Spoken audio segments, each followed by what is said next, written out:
আলাইকুম, welcome to টোনাটুনি style. রোজা প্রায় শেষের দিকে, ঈদও চলে আসছে।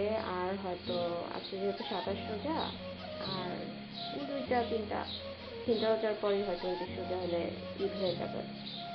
তো এখন হচ্ছে ঈদের মধ্যে তো আমাদের মিষ্টি আইটেমটাই বেশি থাকে। ম্যাক্সিমাম বাসায় আমি দেখি যে মিষ্টি আইটেমটা বেশি থাকে। তো আজকে আমি একটা মিষ্টি আইটেম করেই দেখাবো ঈদের ডেজার্ট হিসেবে, সেটা হচ্ছে রসগোল্লা। তো রসগোল্লা বানানোর জন্য আমি এখানে 2 লিটার দুধ নিয়ে নিচ্ছি, লিকুইড দুধ। আমি গুঁড়া দুধ দিয়ে আজকে বানাবো না।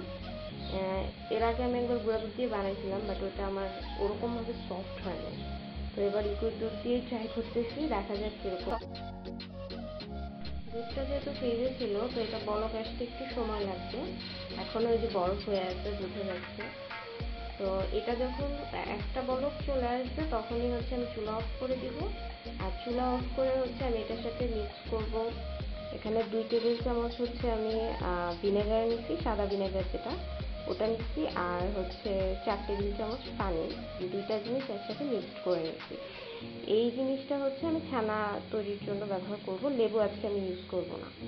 তো একটা বলক আসার পর হচ্ছে আমি চুলা অফ করে দিব। চুলা অফ করে দেওয়ার পর ভিনেগারটা মিক্সে বয়েল আসার পর হচ্ছে আমি ভিনেগারটা মিক্স করে দিচ্ছি চুলা অফ করে। তো আমার ছানাটাও কেটে গেছে, এই যে পানি আর ছানা হচ্ছে আলাদা হয়ে যাচ্ছে।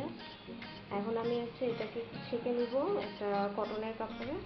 ছেঁকে নিয়ে তারপর হচ্ছে এটাকে ঠান্ডা পানি দিয়ে একটু ধুয়ে নিব। ধুয়ে নিয়ে এটাকে হচ্ছে কিছুক্ষণ ঝুলায় রাখতে হবে, যাতে পানিটা ঝরে যায়। কিছুক্ষণ বলতে আধা ঘন্টা ঝুলে রাখলেই হবে। কেউ যদি আরেকটু বেশি রাখতে চাই, সমস্যা নেই।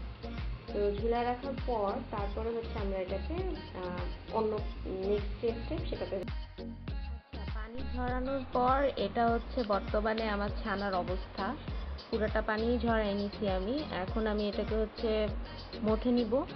প্রায় 10 থেকে 12 মিনিট এটাকে মথতে হবে, যতটা সফট করা যাবে, মানে যতটা সফট হবে ডোটা, রসগোল্লাটাও ওই রকমই সফট হবে। সো মথে নেওয়ার জিনিসটা আপনারা যখন এটা মাখাবেন তখনই বুঝবেন। আর এটাকে বাইন্ডিং একটু সুন্দরভাবে করার জন্য আমি জাস্ট অল্প একটু ময়দা নিছি, খুব বেশি না, জাস্ট অল্প একটু। বেশি নিলে জিনিসটা আবার শক্ত হয়ে যাবে। তো এটাকে আমি পুরোটা মাখাই, তারপর আবার দেখাচ্ছি এটার কন্ডিশনটা কি হয়।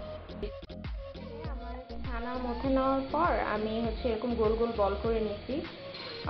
অলটুগেদার আপনাদের 10 থেকে 12 মিনিট ওটাকে মথে নিতে হবে, যতক্ষণ না সফট হয় জিনিসটা, ডো করা যায়, একটা গোল বল করা যায়, এরকম টাইপ হতে হবে। আর সাথে তো একটু ময়দা নিতেই হবে, নাহলে আপনার বলটা সুন্দর মতো ডো হবে না, ডোটা বল হবে না, সরি। আর এখন হচ্ছে এখানে আমার 2 কেজি দুধের ছানাতে আমার 21টার মতো হয়েছে। আপনারা চাইলে এটাকে 24টাও করে নিতে পারেন। আমি সাইজগুলো একটু বড় রাখছি, আমার কাছে মানে রসগোল্লার সাইজটা বড় হলে দেখতে ভালো লাগে। তো এটা এখন আমি সুগার সিরাপ যেটা, সেটাতে দিব। তো সুগার সিরাপের জন্য আমি এই জায়গায় 2 কাপ চিনি নিচ্ছি, আর হচ্ছে 10 কাপ পানি। যেহেতু 2 কেজি দুধের ছানার আমি মিষ্টি বানাচ্ছি, তো যদি আপনারা 1 কেজি দুধেরটা করেন তাহলে 1 কাপ চিনি 5 কাপ পানি নেবেন। তো আমার হচ্ছে চিনিটা মিলে যাওয়ার পরই যখন বলক চলে আসবে শিরাটায়, তখন আমি হচ্ছে সব মিষ্টিগুলো এটার মধ্যে দিয়ে দিই। এখানে আমি হচ্ছে 4টা এলাচ ছেড়ে দিলাম শিরাটার মধ্যে, একটু স্মেলটা সুন্দর আসছে মিষ্টি, জাস্ট এতটুকুর জন্যই। আপনারা চাইলে এটা নাও দিতে পারেন, না দিলেও হবে, যারা এলাচের গন্ধ পছন্দ করেন। এটা জাস্ট হালকা একটা স্মেল আনবে। আমার হচ্ছে এটা বলক চলে আসছে, এখন হচ্ছে আমি আস্তে আস্তে করে মিষ্টিগুলো দিয়ে দিব। ফার্স্টেরটা দিলাম,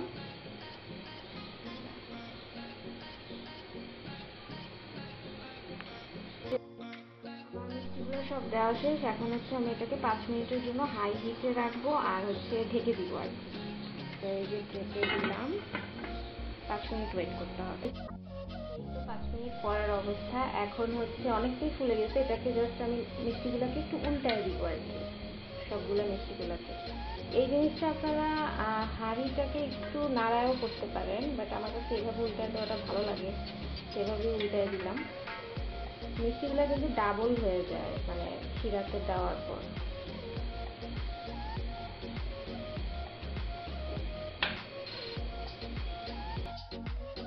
উল্টায় দিলাম। এখন আমি এটাকে আবারও ঢেকে প্রায় 15 মিনিট জাল করবো। টোটাল হচ্ছে 20 মিনিট লাগে এটা হতে, তো আরও 15 মিনিট ওয়েট করতে হবে।